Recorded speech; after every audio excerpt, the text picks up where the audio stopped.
Hello, I'm Hannah, and this is Hannah's Books. My apologies for not getting Pride and Prejudice videos out this month. To be honest, I've been struggling with a lot of things, including the fact that I don't think I have much to add to the Jane Austen discussion. Steve Donahue is a master at giving a good sense of the style of a book as he summarizes the plot. And partly because of Jane Austen July, the brilliant idea of Marissa and Katie and other folks who've been involved, a ton of booktubers have already said lots of very clever things about Pride and Prejudice. I am telling you in advance that I don't have anything particularly novel, so to speak, to say about this great book. But here goes. It is pretty common for folks to say that commercial fiction emphasizes plot, that literary fiction emphasizes writing or possibly ideas, and that what's sometimes called upmarket fiction or book club fiction emphasizes character. Jane Austen is clearly a fabulous writer of plot, a wonderful prose stylist, an analyzer of the society around her, a moralist with ideas to explore, etc. But one of the things I love best about her work is it's full of remarkably charming characters I almost immediately start thinking of as real friends. Let me put a slight rephrasing on that. Her main characters usually feel very real and immediate. Her side characters sometimes feel more like caricatures, perhaps especially in Pride and Prejudice, interestingly. Still, I've been spending some time thinking about how authors make their main characters seem distinct from each other, not just in their particular roles in the plot, but actually in their being, their spirit, if you will. I think authors sometimes create different characters specifically to be foils for one another. Perhaps foils is too strong a word. I'm not talking about any true tension between them. Instead, I'm thinking about how characters might display particular ways of interacting with the world that are in opposition to each other, even if the characters themselves are not in opposition to each other. Does that make any sense? Maybe saying they are contrasted with each other might be better. The characters function as mirrors for each other in some ways, their differences highlighting key parts of their personalities of the other. Let me give a few examples. First, let's pair Elizabeth and her older sister Jane. Very early in the book, we're introduced to Jane's grace and gentleness and kindness. Elizabeth has several things in common with her sister. Although not quite as conventionally beautiful as Jane is, she too is lovely. And while not quite as sweet as Jane, Elizabeth is usually very generous, and she's quite adept in social situations. She's fairly extroverted and friendly and lighthearted most of the time. Neither one of the two sisters is introverted or even socially awkward in the way we might say Charlotte Bronte's Jane Eyre is. But despite some basic similarities, Elizabeth and her sister are fundamentally quite different from each other. Jane Bennet is so gentle that she can be almost too generous or lenient in her judgments of other people. In other words, sometimes she's so kind that she might not make well-thought-out decisions. Elizabeth, on the other hand, shows the opposite tendency. She can at least at times be too critical of her acquaintances. As the book goes on, we'll see that her prejudices against one character of whom she is highly critical actually leads her to an incorrect assessment of another character.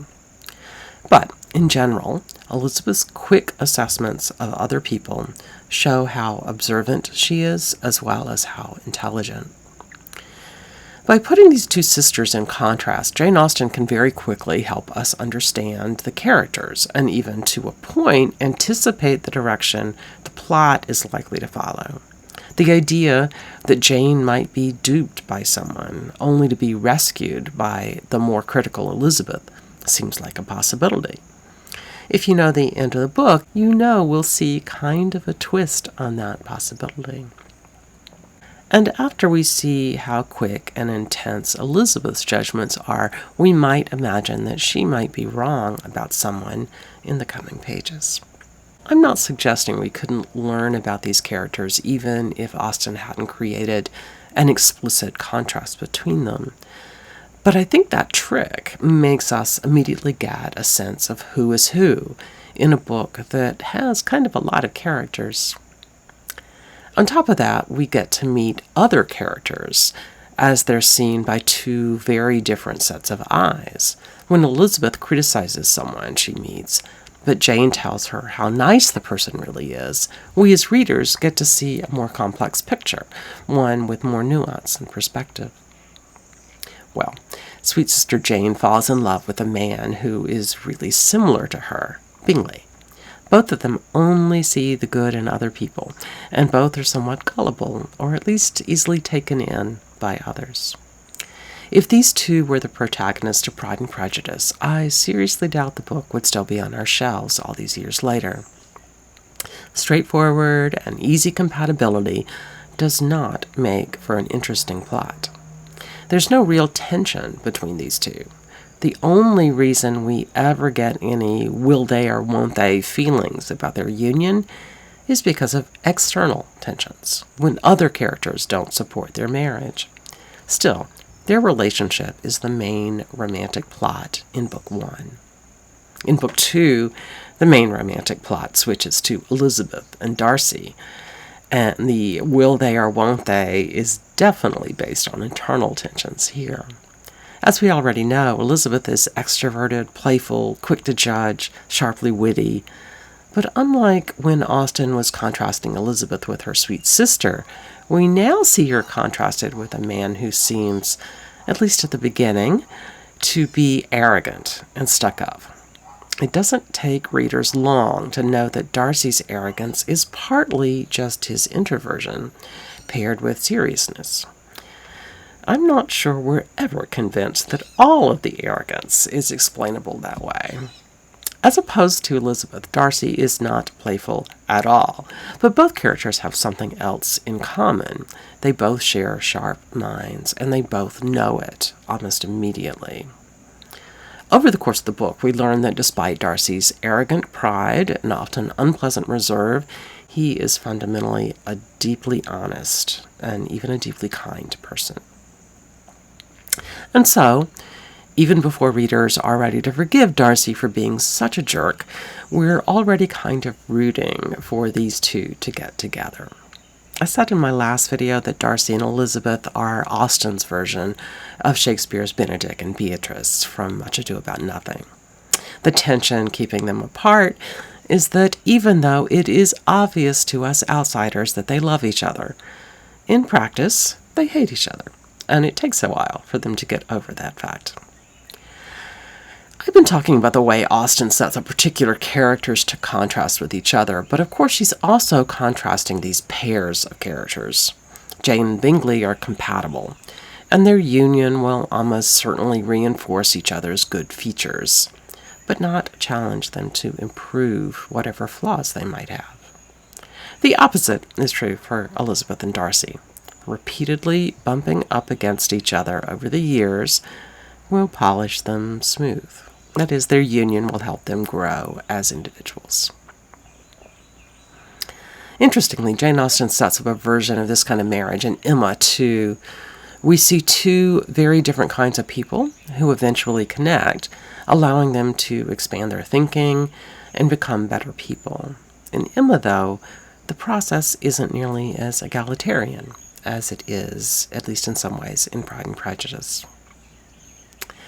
I mentioned that many of Austen's minor characters often feel like caricatures, but at least one of them feels quite real, at least to me, and that's Charlotte Lucas. She too holds up a mirror to the ideas of both Elizabeth and Jane. Unlike the two of them, she has no interest in, or at least has given up her hopes of, marrying for love. Instead, she's fully set on trying to marry instead for security. Charlotte is much older at 27, as well as not really beautiful like the Bennet sisters are. She's ready to compromise on her choice of partner, partly in order to avoid being a burden on her family. But I think there's a bit more to her reasoning than just that. Getting married, even to someone as creepy as Mr. Collins, gives Charlotte a way to have a certain kind of independence. Well, I hope you will forgive me for this short and very overdue video. I hope to be back shortly with a basic personal update, perhaps including a little bookishness. And maybe soon a tag or a book review or even a rattle book haul full of books I picked up in, late May? Yikes. But for now, I'll just say thanks for joining me today here on Hannah's Books. See you soon.